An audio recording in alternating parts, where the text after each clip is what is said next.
You lie.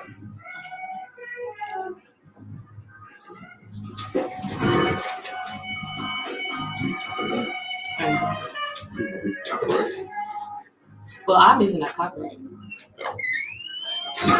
Original. So if it's on, okay, so we can share it. Should be able to share it.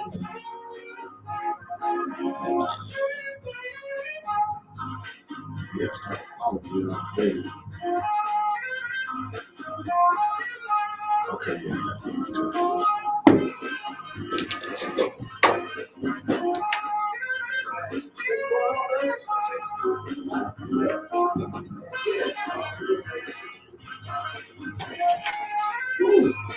Hey, Stan, what's happening? What's up, my man? Hey, what's going on, brother? How you doing? This is Dan. I'm Dan. This is Silk Breezy. All right, good to see you. Good to meet you, man. We're gonna bring him in after we talk. You know what time He's on. Now, Willie say he over at the bank or something. So. He may not. Yeah, no, he's gonna come. He said he had to stop by the bank. Yeah. You all right? Mm-hmm. You all right? We live. WWR 90.1, the voice of the community, Jackson, Mississippi.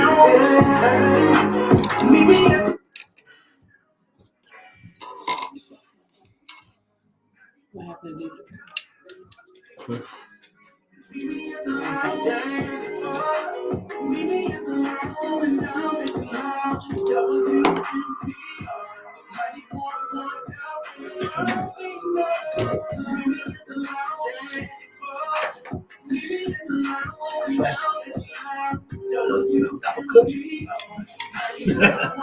You're home cooking.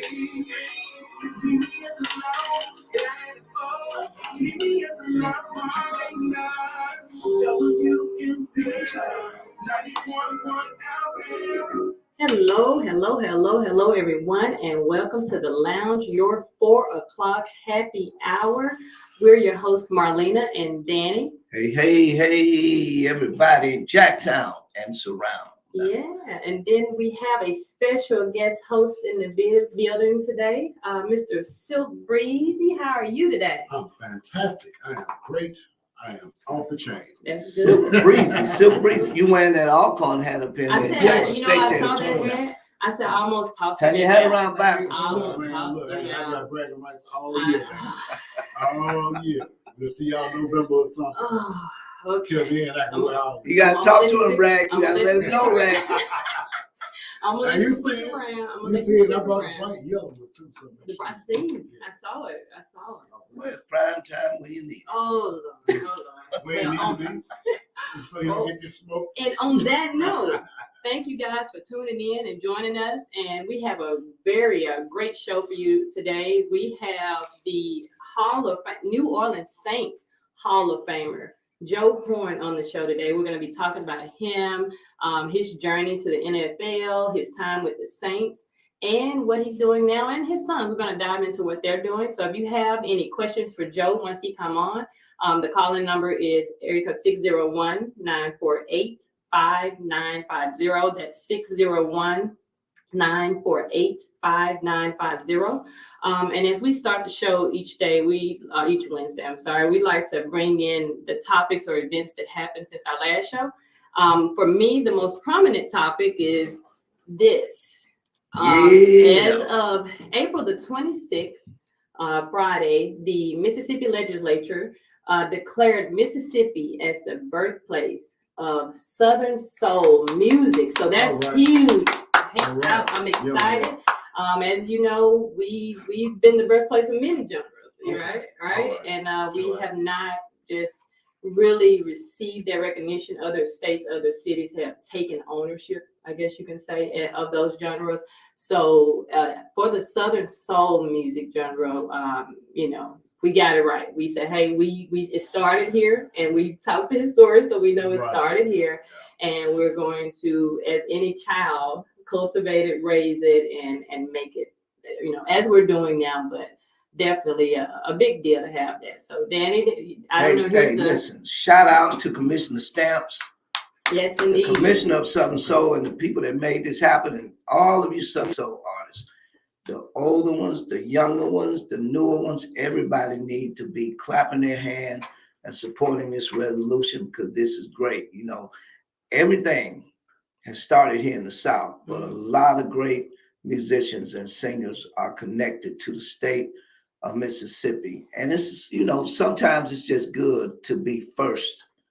You know, Mississippi always has this stigma about being last with everything good. You know what I'm saying? You know, we got some of our great gospel singers that are from here. The Blind Boys of Mississippi, way back in 1929, started here.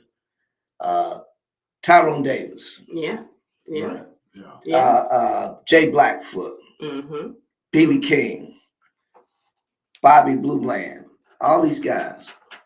From the state of Mississippi. And even the artists now that perform and sing in that genre, you have, of course, you know, Arthur Young, Big Yayo, Vic Allen, and there's many more. A lot of new and great talent that's got an opportunity. In Bobby Varish. Bobby's originally from Homer, Louisiana. But he lives here. He's here.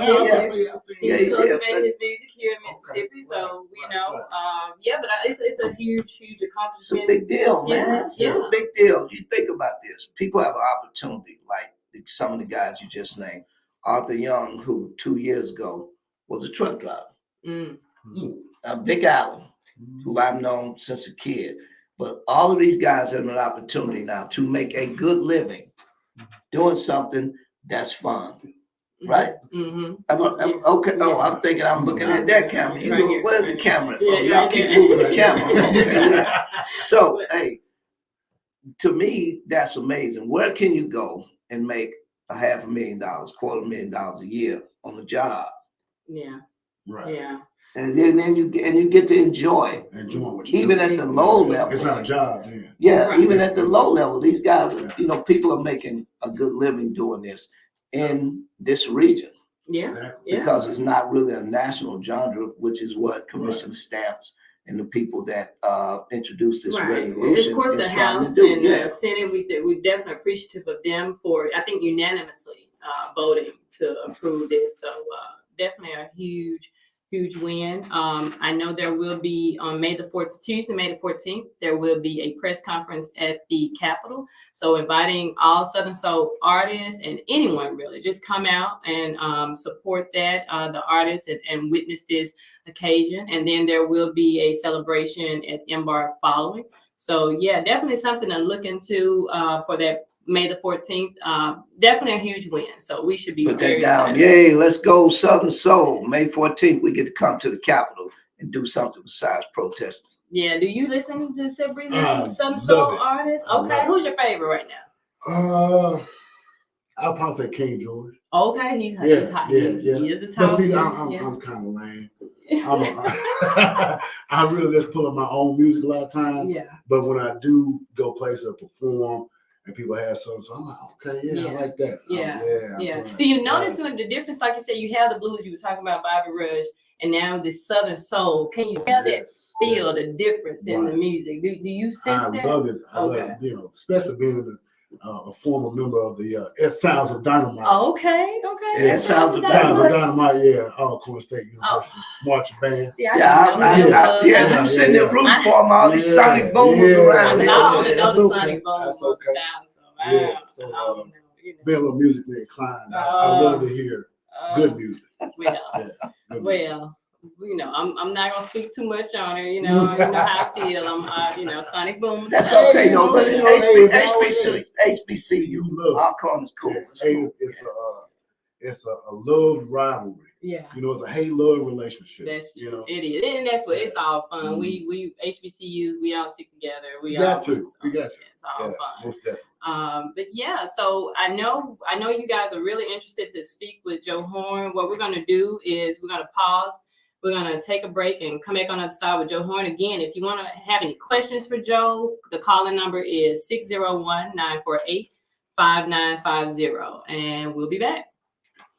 Sunday, May 26th, starring Calvin Richardson. Girl, they don't know me, that is hearsay. And and King George. Back that thing on the way, don't bother me. With special guest R&B superstar Chrisette Michelle. Just a couple of forever. And three-time Grammy winner Bobby Rush. Sunday, May 26th, Sam Coopwood Park, 880 Highway 4 East, Holly Springs, Mississippi. Gates open at 12 noon, showtime 5 p.m. You'll also see Stacey Adams, Justin, Billy D,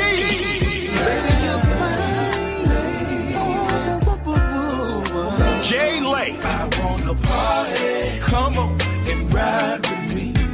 Casino. and introducing Bree Wooten. But I'm tired of being the woman in the middle. Tickets available online at eventbrite.com. Call 901-355-7318 for tickets and information. A limited amount of early bird tickets on sale now. Sponsored by Power Grid Professionals, Southern Flames, and D Hill Keys. Get ready because we're coming. All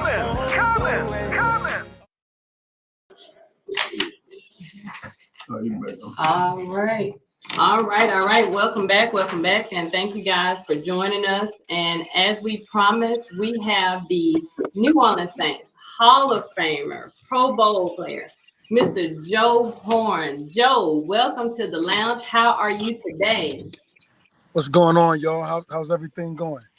Everything is going well here on this Wednesday. We thank you so much for taking your time today to join us and sit down and speak with us today. It's all good. Let's rock and roll. Yeah. So, Danny, I know you have some. You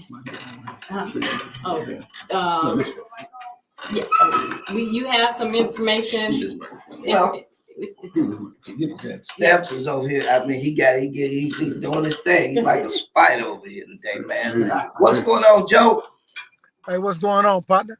Man, everything is good, man. How's it going over in Carolina? The weather's good out there. Man, it's a beautiful day out in Carolina, man. Just got off the golf course. Everything is lovely. Okay, so look, Joe, hey, man, just to bring you in, you and I have a history in Mississippi with this quartet music, but we'll get into we'll get into that a little bit later. But we just got some questions here. We want to talk about the early days. We want to ask some questions like, who was Joe Horn at 10 years old? And were you always in love with football, or did you want to do something else? Well, yeah, at 10 years old, man, I was growing up with my other brothers. I always was athletic at the time. You know, we was always running around the projects, you know, trying to compete, trying to beat the next person. So I think that cultivated into me loving sports and wanted to beat my competitors around there. So at 10 years old, I was trying to play football, basketball, baseball. I was doing what I was blessed to do. I was just too young to realize what it was at the time. Right. And when you say the projects where? Where are you originally from? Well, then, I'm originally from New Haven, Connecticut, but my family moved down to Roanoke Rapids, North Carolina. That's down in, down near the, well, it's in North Carolina, actually, like a couple of hours from Charlotte, maybe 2 or 3 hours from Charlotte. So close to the Virginia line. Excuse me? Close to the Virginia line. If I'm yeah. I'm a Carolina baby. I'm a Carolina boy, but I've been to a lot of places, my brother. Yeah. Okay, so role models. Who were some of your role models growing up, and how did they influence your approach to football and to life, just to sports in general? Well, at a young age like that, my role model was, man, my older brothers, really. You know, my brothers went to the Navy, Otis and Darren. But as far as professional athletes, Riddick Bowe, at the time in Fayetteville, North Carolina, I met Riddick Bowe, you know, when he was just coming up as a teenager, you know what I'm saying? And Muhammad Ali. That was the first professional that I really got connected to know a lot about him. So as far as role model, my older brothers, but professionally, definitely Muhammad Ali.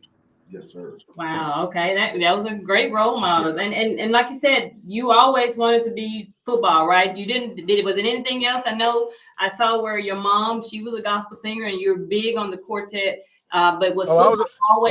I was definitely grew up a quartet baby. Okay. Without a doubt. William Brothers, Willie Neal Johnson, that's, Willie Neal and all those guys, Joe Lagan. When I was young, my mom was out there. She was out there going to gospel shows and all stuff like that. And You know, I would meet some of the gospel singers. I'm gonna keep it a buck. I would meet some of the gospel singers like Willis Pittman and the Burden Lifters. All those guys back in the day when I was young. Okay.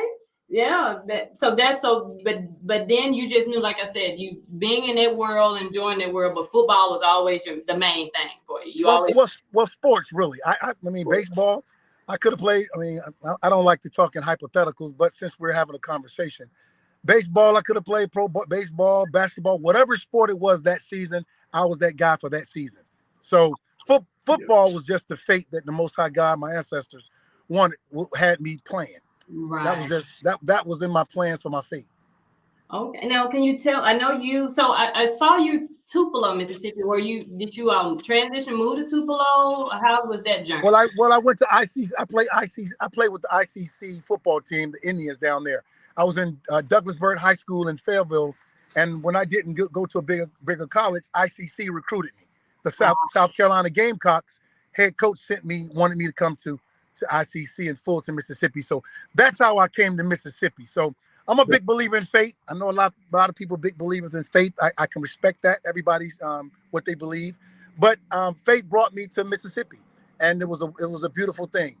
Right, great. And I know after that you ended up in Memphis you got recruited or you signed video, I think, to the CFL and NFL, but you were recruited to the CFL, the Memphis, what was that team? Memphis Mad Dogs. Mad Dogs. That's it. And how was that process? So did you have one in particular that you preferred over the CFL, over the NFL, or would either one? No. It was just my plan. It was my path. I was in Mississippi after junior college. You know, I went to Tupelo and met a wonderful young lady who I married, my ex-wife now, but very beautiful woman that's always been a special person in my life and will always be. But I met her. I met her beautiful family that was in quartet. I was in my mom and my family was in the quartet industry. So when I was in Mississippi and in Tupelo, I kind of fell into her background and her quartet and her gospel background, and we fell in love and we got married, and that's where I ended up in Tupelo, Mississippi, and that's where my family started. So it didn't matter what football team I played for. I was just following along my path. Got it. Okay. So tell us about that journey. So you went from ICC to CFL to the NFL. Yep. How did that happen? I know you know that from the CFL to the NFL. What was that journey like? Well, it was a journey of a lot of learning, a lot of not giving up, a lot of bumps in the road that I realized when I was going through it. It was a part of my life journey. And when I took that and I accepted that, whatever came my way, I knew it was supposed to come my way. But I tried to take advantage of every opportunity that I had, and I tried to leave the negative stuff. I tried to stay away from the negative stuff and keep wanting to do good to become successful. And the only way I was going to become successful and get my family out the hood was try to go professional and play football or basketball or baseball. And I wasn't going to let anything stop me from at least trying to do that. Right. Man, that's what's up. Yeah, Joe, this comedian Silk Breezy, man. It's a pleasure to talk to you, bro. I've always been a big fan of yours, man. You've always had that dog in you, but here's a question I have for you, brother. I'm marching Alcorn State University. Sounds of dynamite. I'm gonna keep rubbing these Jackson State folks fans. I feel you, brother.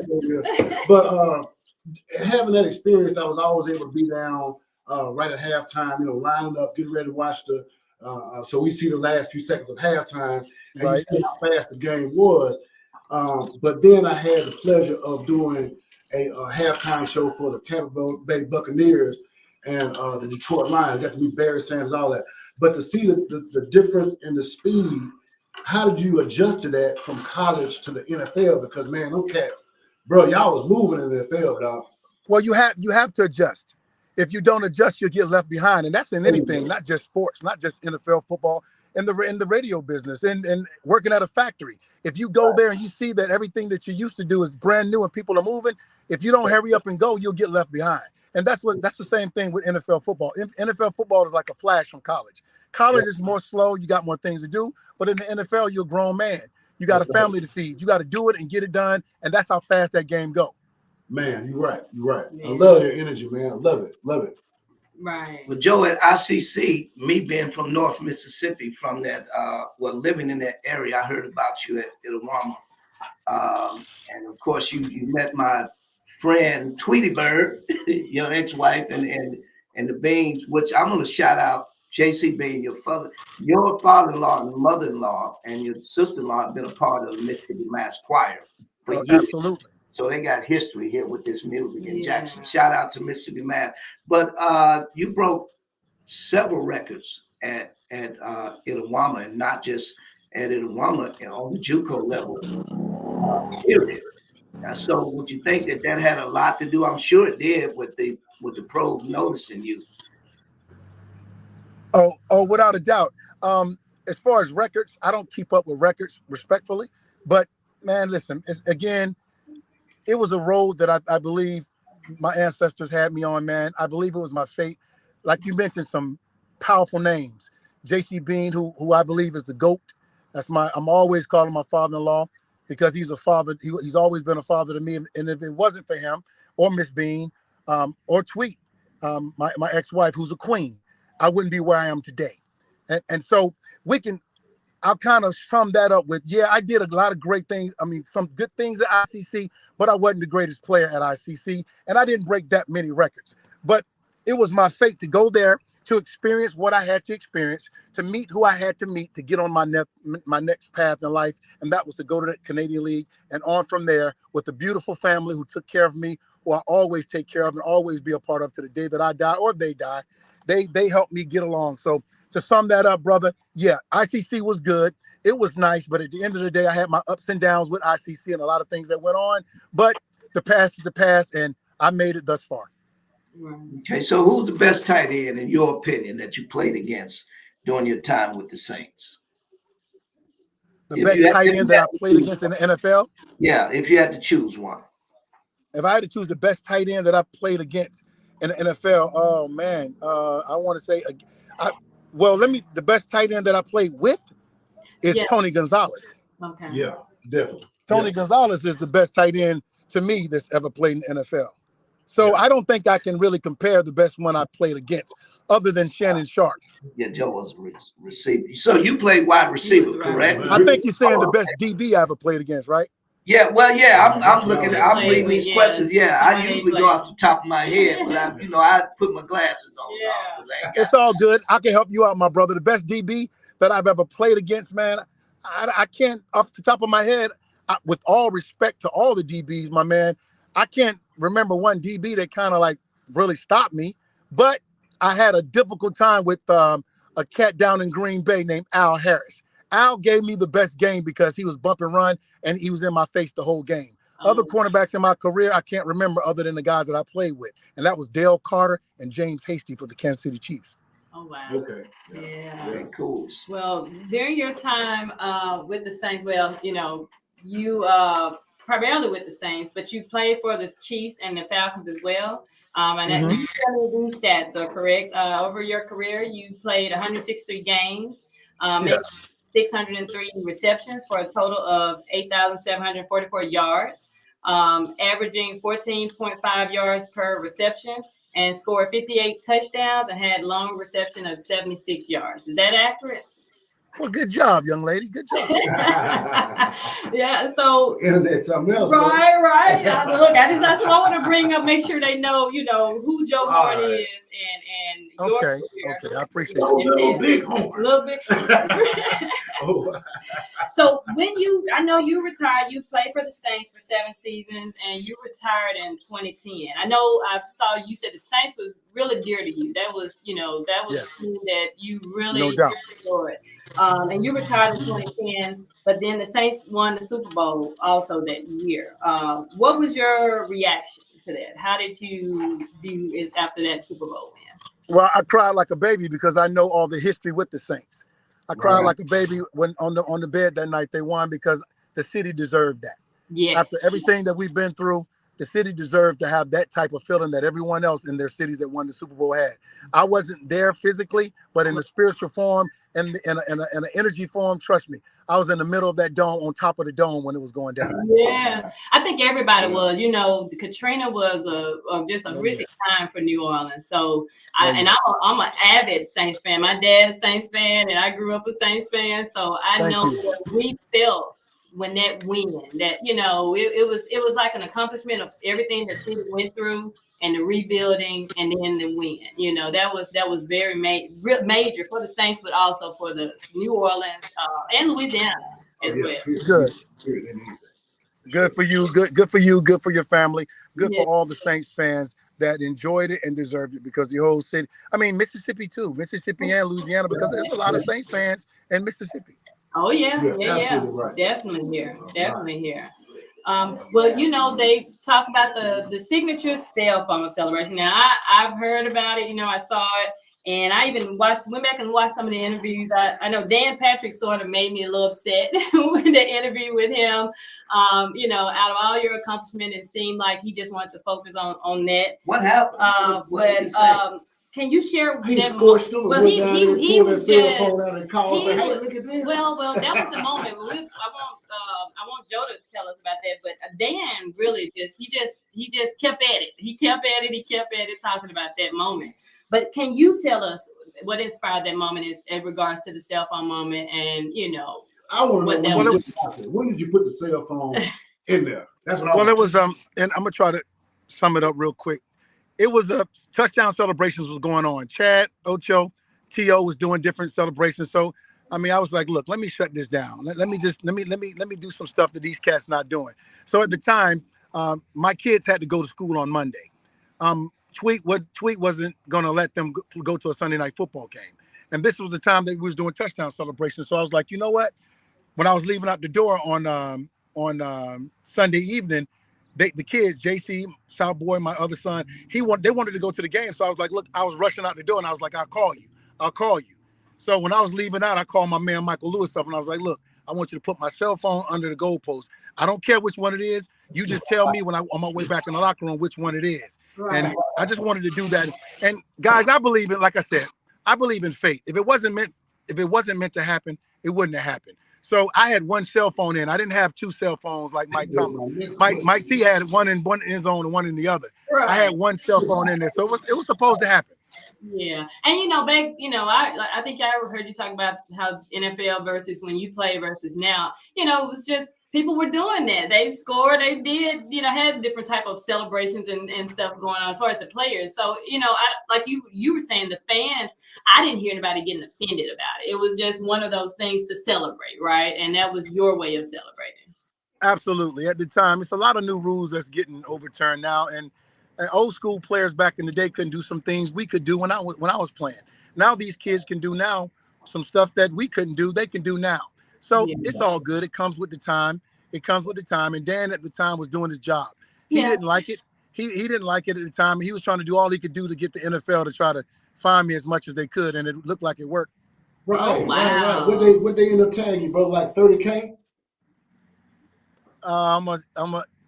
If you read up on it, you can find out what it was, but I don't want to. I understand he's doing his job, but it's just I didn't understand why I was pressing that particular interview with him. So I was like, okay, let's talk about what the accomplishments you made. I kind of put him in his place a little bit. You did. You did a good job. I was like, yeah, you held your own, as they say. No doubt. Thank you. I was totally with you on that because. The fans pay a lot of money, and I figured, hey man, you guys can do whatever you want to as far as a celebration, as long as it's not offending anybody, And hey man, I loved it. I loved it when T.O. was eating the popcorn. You put and that was my next question. I'm like, how did this guy know that the cell phone was going to be in the game? The game. I said, you have two cell phones? No, just one. Michael Lewis put it. He showed me the end zone that it was going to be in, and I knew I was going to be getting a lot of plays that game. Man, that's awesome. That's awesome, bro. That's great. Well, hey, Joe, listen, your son, Jason, who I know, Jason is in the league now. I believe that's JC. JC, yeah, he's with Carolina. He's with Carolina, yep. Right? So being a mentor and a father figure, because you are a father, going into the league, what advice did you give him before he went in? Because obviously you kind of knew how the system worked a little bit before he got drafted and went into the league. So what advice do you tell him, your other son, and young kids that's going into the league? Well, my advice to all my kids, JC's doing a great job right here now in Carolina. I told the Carolina Panthers fans when they drafted him, my son was built up from the rooter to the tutor. I'm teaching my son loyalty, number one. Be true to yourself. Stand on your square. Go to practice. Do your job. And if you do it in college, JC learned that in high school, learned that in Little League. And when he got to college, he was already prepped and ready. I just teach my kids to, whatever you want in life, put out, whatever energy you put out in life, that's what you're going to get back. True. So JC knows that, the Carolina Panthers organization knows that, and they showed him that 3 days ago when they signed his option deal to keep him there. So I'm proud of all my kids. I got Jacob, he's at EKU University, his last year there. I think he's going to come out and do a good job and be in the draft next year. So I love all my children, and that's what my thing is, guys. My job now is to make sure, to help my children be successful. That's what me making it is all about. And right now, my baby girl down in Nashville, she's the director of the Boys and Girls Club down there. My other kids, Judah, she's doing hair. YJ's in college. My other younger kids, Jace and Aiden, they're on the track to be great children, great citizens, great people. And that's what it's all about with me. It is. Man, That's that's exactly awesome. right. They come from great stock, man. Great Right. stock. Yeah. Man. Talent. That's it. Pass it So I on. guess we're going now to do a commercial. Or what are we doing now? No, we're gonna continue on. We're gonna continue on. So Joe, look, I want to skip. I know about your gospel history and stuff. Right. And I want to talk about the label because you kind of touched on your mom being a gospel singer and some of your influences already with Willie Neal and Willis Pittman. When I came to know you, you started a gospel label. That's right. Basically, focused on quartets that didn't have a label deal at that time. Let's talk about that with the Christian Air and Gospel 4 and everybody, that you just basically came in and resurrected their careers from the 80s. Okay, so basically, like I said, I was young. I was a quartet baby. My mother was quartet, so I always loved quartet music. So now you got a Joe Horn that's in the NFL now who's made it. So I'm still with the quartet. I know guys in Mississippi that were, that was brought up in the quartet music. So I'm saying, okay, here now I'm very brothers with Tyrone Porter. I met Tyrone. I got the gospel groups to fly in to come do some of the Bean Sisters anniversary. So I got to know some of the gospel groups, but me and Tyrone Porter became brothers, and he kind of took me up under his wings. I went on the road with these quartet singers, and I really got behind closed doors of what it was all about. I'm not going to get into the negative stuff that I did see and what my conclusion to that was, because they blessed so many souls with the songs that they sing and the blessings that come with them, with the people, the fans that love quartet music. So I'm not going to go further to that. What I can say, I started my own company to try to help all the quartet industry. I wanted to show them that, look, you have a black man too that have money, that want to throw money into the quartet business. I started hiring people. I was a baby. Didn't know the ins and outs about the business in the quartet world, but I trusted my brothers to bring them in and start a company and start gospel groups and try to bring new groups on. But I was playing professional football and my time was very limited. Their time was limited. So we kind of fell back on it a little bit. But through the years that I had For Life Miracle Records, I met wonderful people. All the guys, I can't even name to you the hundreds and thousands of people that I met. They all know who they are. And I love them today, respect them today. And I just always will be a part of the quartet industry. And I want all of them to know it's not over. I'm coming back maybe next year with something that's big and bold for the quartet industry. I'm just keeping it quiet. My brother passed away a couple of years ago, almost a year and a half, 2 years ago. But we have something. But we do have something we had planned that I'm going to bring out, and everybody's going to be very, very, very pleased. Right. Well, you did, man. You blessed a lot of us, even those that you weren't close to, like Mears, Terrell Gatlin, rest in peace. That was my brother. Yeah, that was my brother. You gave a lot of those guys the position that they deserved years before you met them. But look, I'm gonna let Marlena and them go back to these questions that's on this paper. But I gotta talk to you about something. I want to ask you this, because we talked about Dan, what's his name, Dan Patrick, and being in an organization, an institution that's $1 billion industry that's Right. basically predominantly black with the players. The black players they are the majority in the NFL. You and some other Hall of Famers and Pro Bowlers were allegedly, and the note that I say allegedly, involved in something. But when you go through that and you see that you guys basically control bringing the revenue to this institution, and you see something like went on years later down the road from your Brett Favre and the former governor, and it's kind of like they just give him a slap on the wrist. Right. What's your take on that, man? Because I just, for me, you know, I just see that there's still kind of some bias in the NFL and NBA, and these leagues are basically predominantly black. Okay, so basically, you're saying the situation with Brett Favre and how they basically ignore what they want to ignore. Let's just keep it. I'm gonna keep it a buck. Yeah. There you go. These they pick, and depending on how where you are in the industry, they'll ignore it. You feel me? Yeah. Right. I'm not gonna get into the white and the black because they know. I don't have to talk about it. Right. We all know what's going on. Yeah. It depends on the position that you're in.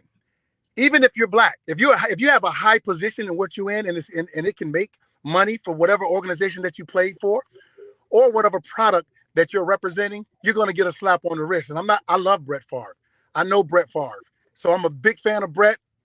I respect Brett, and I can't judge him for what he's going through. I don't know what he did or what he's doing. I know he's done a hell of a lot to help people as well. So I'm gonna let that conversation stay still, but I'm gonna let you know, big time $1 billion industries, they control what they control, and I'm gonna leave it at that, brother. Right. Well, that's what I want to bring out. I'm just using the incidents as a marker to bring to the point that these industries are controlled Right. by the institution.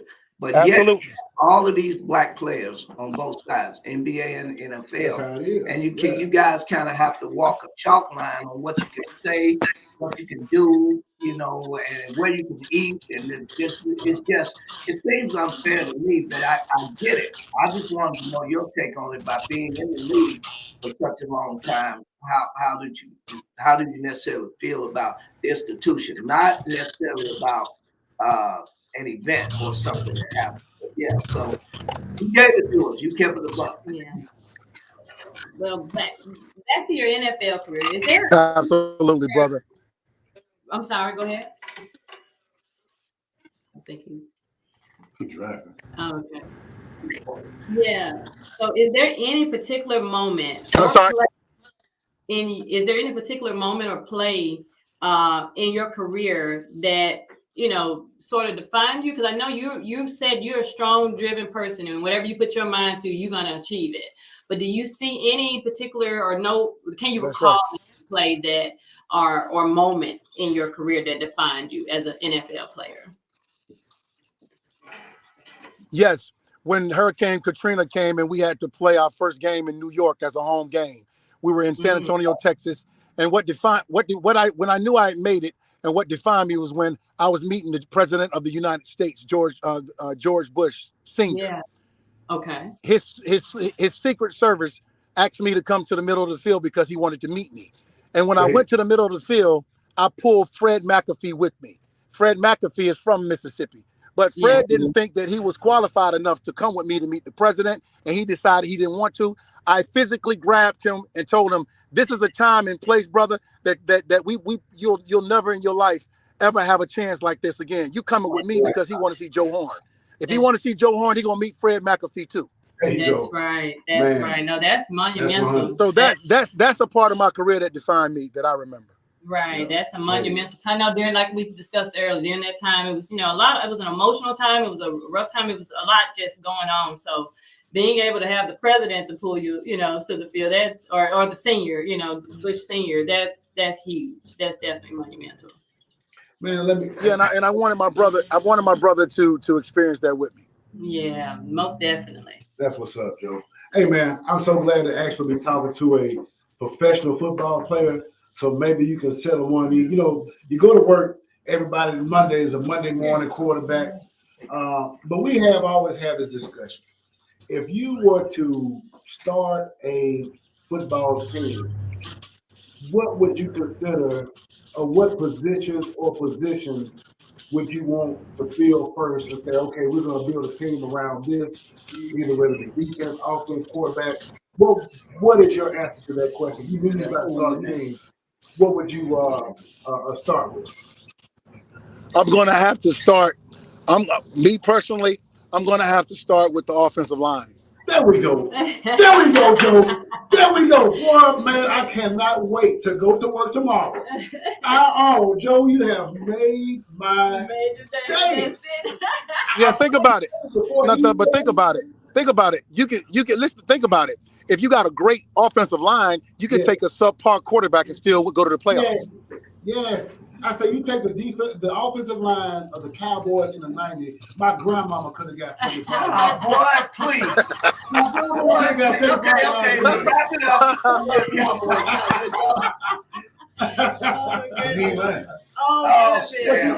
Offensive line though. I'm a Bear fan. That's right, brother. And it hurts me so bad. They got rid of my boy Justin Fields and picked up Caleb. But I mean, you putting Caleb in the same position you had Justin in. You don't have an offensive line to protect you. Thank you so much, Joe. I could just, oh man. He confirmed it for you. He confirmed it. Yeah, that's it. Well, you talking to Hall of Fame, Hall of Fame word going. So now it's better. Yeah. Well, Joe, I know your journey was discussed from as a small child up into the Saints, and then even your moments in Atlanta. What advice would you give? Because I know I've been a part of the like arena football and minor league.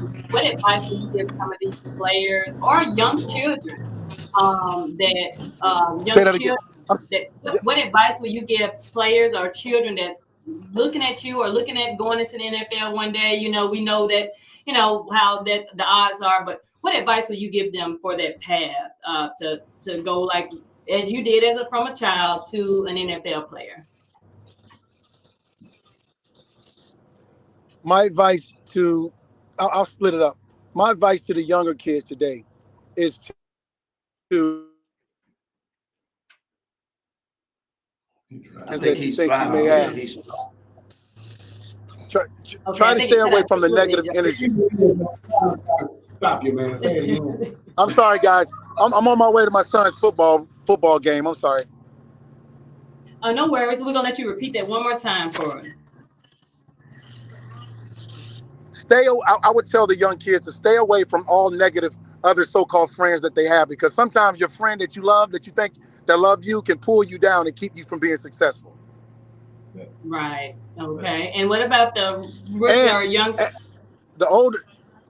I would tell the older kids that's in high school, junior high, that's growing up to keep working on your craft. Keep working on your craft. If you could go on social media and look at TikTok and look at other stuff, you can look at how to run a route, how to block, how to throw a football. Get in your yard, get your ladder, and work on your skills, and be respectful, and just keep on pounding, and don't let anyone take you off your square. That's the deal. Most of these kids are down with the Instagram views and want to be a social media superstar. Stay off the Instagram and try to work on your skill. Do that first, and then you can change over once you get to your goal. Right. And like you said, that can apply to any area, any discipline that and old folks too. Yeah. Don't talk about it. Don't talk about it. Be about it. Right. So, all right, Joe. Well, look, Joe, we thank you so much. Tell people how they can reach you, or how they can, follow you, or anything that you have going on. I do want to send a shout out to my brother Josh Miles and Shaq. That's my little brother. I love y'all, boy. I love you guys. And if it wasn't for them, I won't say this interview wouldn't have happened, but it's a 99% chance that it wouldn't have happened if Shaq or shout out to Shaq and Josh. Look, and Josh. Hey, yeah, one of the best musicians in Mississippi, and the best voice to me, Josh Miles in Mississippi right now. That's hot.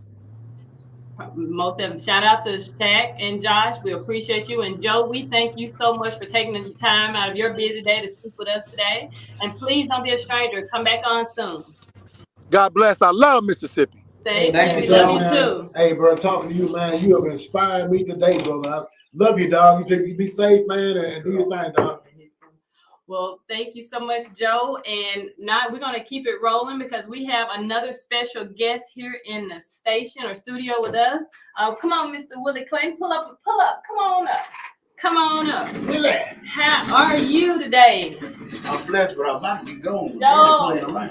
Boss, I made you called me at the last minute, so I wanted you to come in. They got this resolution that's going to the state government or whatever on May 14th. And I don't know no other person better to just give your thoughts on it and give a big shout out or whatever to your fans and stuff. And just tell them about your show coming up in Kosciuszko or whatever.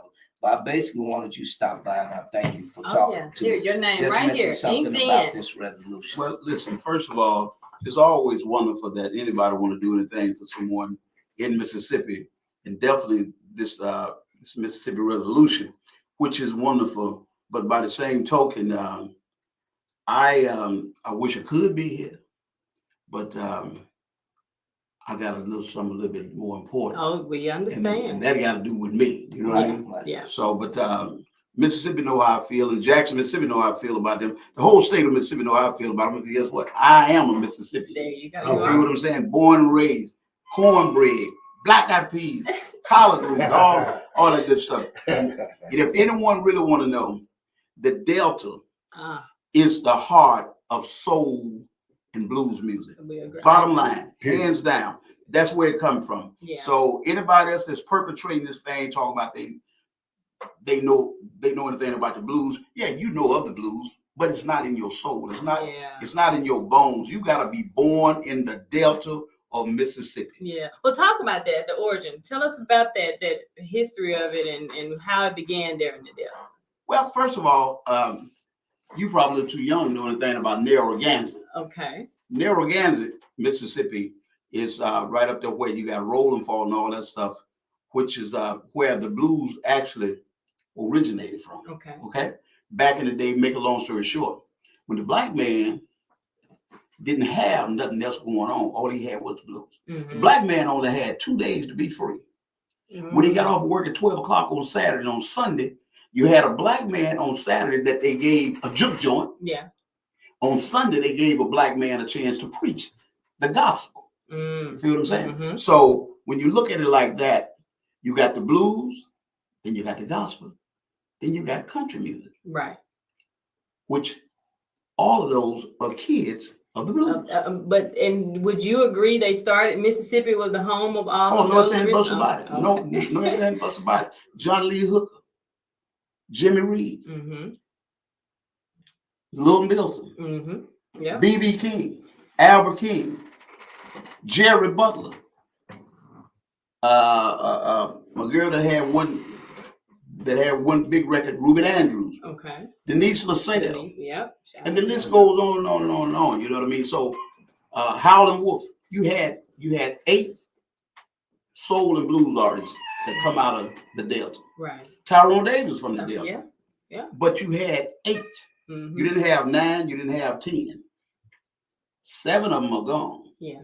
You got 1 left, and that would be me. That's you. There we go. You know what I'm saying? So and this not tooting my own horn, but hey, anybody ever seen a Willie Clayton show? You know how I get down. I was there last year in Holly Springs. That was a great show at Danny's event last year. So it was I can't wait to see you again. So tell us about. I know you got a show coming up in Kosciuszko. Yes. This is going to be called King versus King. Someone said, "Why would you call it that?" Well, first of all, back when we had a thing called Put Up or Shut Up, which was with Tyrone Davis and myself, I was a little younger. Yeah. Tyrone was younger, but he still was older than me. Right. So in the meantime, Tyrone told me how he was going to whoop my butt. And I told him how I was going to put him in a rocking chair. Okay. So Sir Charles, he got a little something up his sleeve, but he just ain't got enough catalog. Right. He don't have enough catalog. Willie Clay. But he's going to do his thing. And And Charles is just like, Charles is more than like a nephew. Charles is like a son because when I first met Charles, Charles was just turning 18 years old. Okay. And yes, Charles was singing in a group out of Birmingham, Alabama. And I was signed in that group, but it got to the point where I was too busy to do anything with him. Then Marvin Cease, he was looking for some male backup singers to come in the studio. So they came in to do one song, they ended up doing 10 songs. So Marvin Cease called me and said, "Hey, Willie," he said, "Man, you know, I really wish I could use this group." I said, "Please take them." Yeah. Because now I don't have to be responsible for trying to let them have some money. You know what I mean? Right. So in the meantime, that's how that all went down. And then later Charles came with Anybody Lonely and Friday and all that good stuff. And the young brother is still doing his thing. And don't get me wrong, there are so many young people doing their thing on the what they call the Southern Soul. I applaud them with that.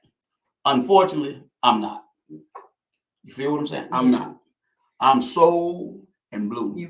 But that's what you grew up in. You grew up around there, right? You know why? Yeah. Why is that? Because I'm a singer. Yeah. Okay. I'm not a talker. I'm a singer. I mean, I'm gonna tell you like it is. That if you don't want to hear the truth, then I'm gonna sugarcoat it. But no, I'm not gonna tell that lie. Yeah. I'm a singer, hands down, pound for pound. Right. I don't care who they is. Yeah. You put them on one end of the stage, put me on one end of the stage. Guess what?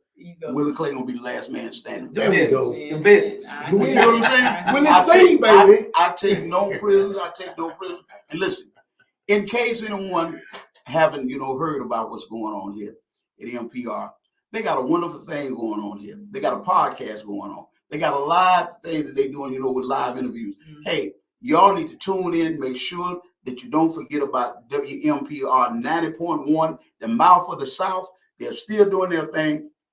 Danny, Marlena, y'all doing a wonderful thing. Brother Stamps, what's your name, brother? Comedian Silk Breezy, baby. Comedian Silk Breezy, they're doing a wonderful thing. They got the handyman sitting over there. But listen, June the 15th, Kosciuszko, Mississippi. It won't be the same. Okay. Kosciuszko, Mississippi won't be the same. And let me say one last thing to my fans and to everybody that's listening. Please don't think that if you show up at 9 o'clock and the show supposed to start at 8, that it's going to start late. Right.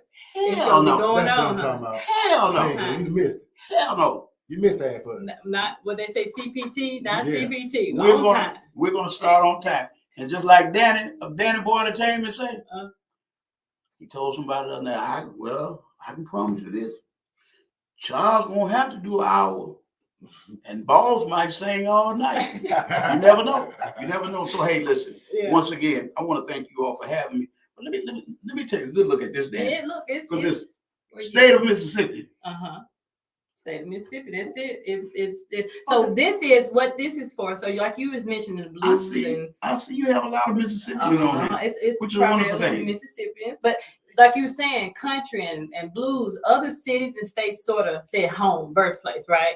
So what it was with the Southern Soul is like, hey, we know everything starts with like you were saying. So same with this. It's like, hey, let's seal it. Let's do a resolution to make it official where we're the birthplace. Mississippi is the home and birthplace of Southern Soul, which, like you said, with everything else. Hey, Marlena, do another research. Okay. You too, Dan, if you haven't. You too, Brother Stamp. You too, Silk. Let me share something with you. Not only the birthplace of the blues, the birthplace of gospel. It's the birthplace of country music too. Yeah, it's country. That's right. I don't know why anybody tripping out about what Beyonce is doing. Hell, it was already in her DNA. Yeah, okay. It's true. No. You know what I'm saying? So, what is that? No weapon formed against you shall prosper. Right. All she doing, and a whole lot of other, they taking back what once was ours. It's already yours. So all you got to do is just go for it. That's true. Because one thing for sure, we got one God. Amen. One God. Amen. And not trying to preach to anybody what the Bible said. Those who are first will be what? Last. Yes. Because you're taking from people. But once again, June the 15th, all roads, highways, bicycles, tricycles, whatever leads to the Kosciuszko. Kosciuszko, So what's the Mississippi. address? What's the location? It's the Kosciuszko Italo Coliseum. Coliseum. And then Kosciuszko Italo Coliseum. and how can they get tickets or call or can we look on your Facebook page, I guess, for more information? No, what you could do is let me see. Can I find the numbers? Okay. And if not, we have only a couple minutes, so You gotta come back and do your own. Yeah, and we do need you back before. Oh, So yeah. you said June Oh, yeah. 5th, so we'll definitely have you back before then. Yeah, but here go the numbers they can call: 769-798-8420. All right. That's 769-798-8420, or dial 678-524-1856. 678-524-1856, or just Google that There thing. you go. It'll come up. Oh, yeah, Well, we yeah. appreciate you for waiting and stopping by and visiting us. We got to have you back before the Oh, show. I'm coming though, back. right? We got more to talk about. Oh, I'm We coming got back. more to talk about. I'm coming back. Well, and Silk, I'm glad you stopped by. Tell us Oh, yeah. about what you Oh, yeah. have going on and how can people reach out to you? We've got a comedy show coming up. Gonna be at Ish. Gonna be May 11th. I'm gonna be hosting. We got comedian Q coming through. One of the funniest off the cut cats, just really in Mississippi. Yeah. I put comedian Q up against anybody to say put him in a room, make people laugh. Then we got headline. We got Nardo Blackman. He's gonna be headlining that thing. Okay. Come on out, May 11th. It's gonna be that's Mother's Day Okay. weekend. Okay. So that's Saturday. You are looking for a good laugh, looking for something to come out and get a good giggle. Hey, go and get your good babysitter and do that. Come on out. May 11th. We're gonna do our thing. You can reach me. You go to my Facebook page. It's Silk Breezy, SILK Breezy. You'll see my face. Yeah, you see it. Yeah, you know it's me. Sounds good. Well, thank you all. Thank you, Joe Horn, for coming by. Mr. Willie most Clayton, definitely. Silk Breezy, Danny. All right. Thank you. We'll see Great y'all show. May 26th in Holly Springs, baby. Thank you all Thank for you for having joining the lounge. We'll see you next week. Next week. Bet.